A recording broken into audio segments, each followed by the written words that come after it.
کیوں کوئی پردہ نہیں؟ کیا ہمارا اس کے ساتھ کوئی خونی رشتہ ہے؟ ظاہر ہے وہ امی کے خاندان میں سے ہے، اور وہ بھی دور پار کے خاندان میں سے، بالکل اس کے سامنے پردہ کرنا چاہیے۔ میں نے اپنی بہنوں کو ڈانٹ دیا اور کہا کہ اگر امی کہیں بھی تب بھی تم اس کے سامنے نہیں جانا۔ ایک دن میں نے امی سے کہا کہ اس کا یہاں پر آنا جانا بند کر دیں۔ اب بظاہر میں اپنی ماں سے ہی بات کر سکتا تھا۔ اس بات پر میری ماں کی شکل عجیب سی نکل آئی اور انہوں نے کہا کہ یہ بات تم نے کیسے کر دی؟ وہ میرے کزن کا بیٹا ہے۔ میں نے کہا کہ کزن کا بیٹا ہے تو کیا ہو گیا؟ آپ کا بیٹا تو نہیں؟ کیوں آتا ہے وہ اس گھر میں؟ اور اگر آپ سے ملنے آتا ہے تو مہینے بعد آئے، 4 مہینے بعد آئے، 5 مہینے بعد آئے، یہ تو ہر دوسرے دن ہمارے گھر آیا ہوا ہوتا ہے، یہاں پر بیٹھتا ہے، کھاتا ہے، پیتا ہے۔ میری جوان بہنیں پھر رہی ہوتی ہیں۔ میری ماں نے کہا کہ تمہاری جوان بہنوں کو اس سے کوئی خطرہ نہیں۔ میں نے کہا کیوں کوئی خطرہ نہیں ہے؟ کسی کو بھی خطرہ ہو سکتا ہے، بات صرف جوان بہنوں کی نہیں۔ میری ماں نے مجھے عجیب سی نظروں سے دیکھا، جیسے سمجھ گئی ہوں کہ میں کیا کہنا چاہتا ہوں۔ انہوں نے کہا کہ اس کا اس گھر میں آنا جانا بند نہیں ہوگا، نہیں تو میں مر جاؤں گی۔ میری ماں نے نہ جانے یہ بات کیا سوچ کر کہی۔ مجھے مزید غصہ آنے لگا کہ اگر وہ اس گھر میں نہیں آئے گا تو میں مر جاؤں گا، اگر وہ اس گھر میں آئے گا تو میں مر جاؤں گا۔ میری ماں نے کہا کہ اب کہیں جا کر تو میں خوش رہنے لگی ہوں اور تمہیں میری خوشی سے تکلیف ہونے لگی ہے۔ مجھے میری ماں کی باتیں بالکل سمجھ نہیں آ رہی تھی۔ میرا دماغ اسی طرف جا رہا تھا جس طرف جانا چاہیے تھا۔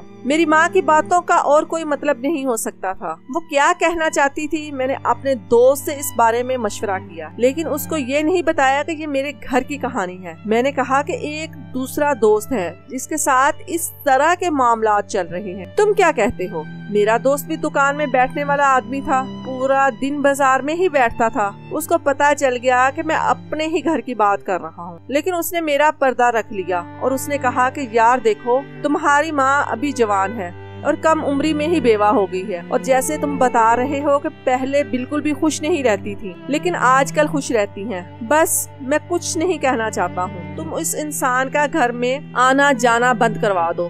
میں دل میں سوچنے لگا یہ تو کرنے کی میں کوشش کر چکا ہوں، اب شاید مجھے خود ہی اس سے بات کرنی چاہیے۔ جب ایک دن میرے اوپر قیامت ہی ٹوٹ پڑی، میں گھر میں دیر سے داخل ہوا تو میں نے اپنی بہن سے پوچھا کہ امی کہاں ہیں، تو کہنے لگی کہ وہ کمرے میں بیٹھی ہیں اور عمر بھی آیا ہوا ہے۔ میں نے وقت دیکھا تو رات کے 9 بج رہے تھے۔ وہ آگے پیچھے بھی آتا تھا لیکن 9 بجے سے پہلے چلا جاتا تھا۔ اب اس کا یہاں پر کیا کام تھا؟ میں کمرے میں جانے لگا لیکن میری نظر کھڑکی سے پہلے ہی کمرے کے اندر چلی اور جو منظر میری آنکھوں نے دیکھا میں وہیں پر ساکت ہو گیا، کیونکہ عمر نے میری ماں کی گود میں سر رکھا ہوا تھا اور میری ماں اس کا سر سہلا رہی تھی۔ دونوں کی آنکھوں میں آنسو تھے۔ میں نے دروازے کو زور سے لات ماری اور میں اندر داخل ہوا اور میرے منہ میں جو آیا میں نے بول دیا۔ عمر کو بھی اس کے گریبان سے پکڑ لیا اور کہا کہ تیری اتنی جرت، نکل جا یہاں سے۔ میری ماں مجھے روکنے لگی تو میں نے اپنی ماں کو کہا کہ آپ کو کیا ہو گیا ہے؟ کیا کر رہی ہیں آپ یہاں؟ آپ کو شرم نہیں آتی؟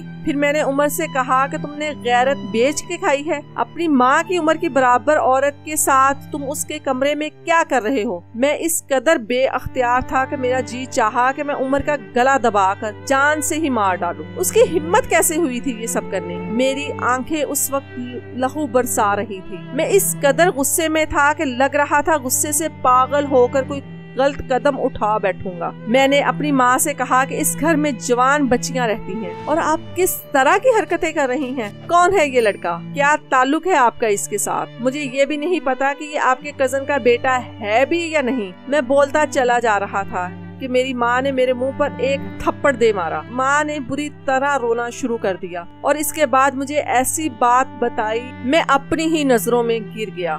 میری امی نے کہا کہ تیری اتنی زبان کھل گئی ہے کہ آج تو نے اپنی ماں پر ہی الزام لگا دیا۔ تیرے لہجے کے تیر میرے دل کے آر پار ہو گئے ہیں۔ مجھے یہ سب کچھ کبھی نہیں بھولے گا۔ تیرے باپ سے زبردستی میری شادی کروائی۔ میری پہلے سے ہی شادی ہو چکی تھی، بہت کم عمری میں، لیکن وہ شادی میری پسند کی تھی، پیار کی تھی۔ اس انسان سے میرے ماں باپ نے میری شادی کروا دی۔ قسمت نے دھوکہ دے دیا، وہ انسان اس دنیا میں نہیں رہا۔ یہ اسی کی اولاد ہے، میری اور اس کی۔ میری پہلی اولاد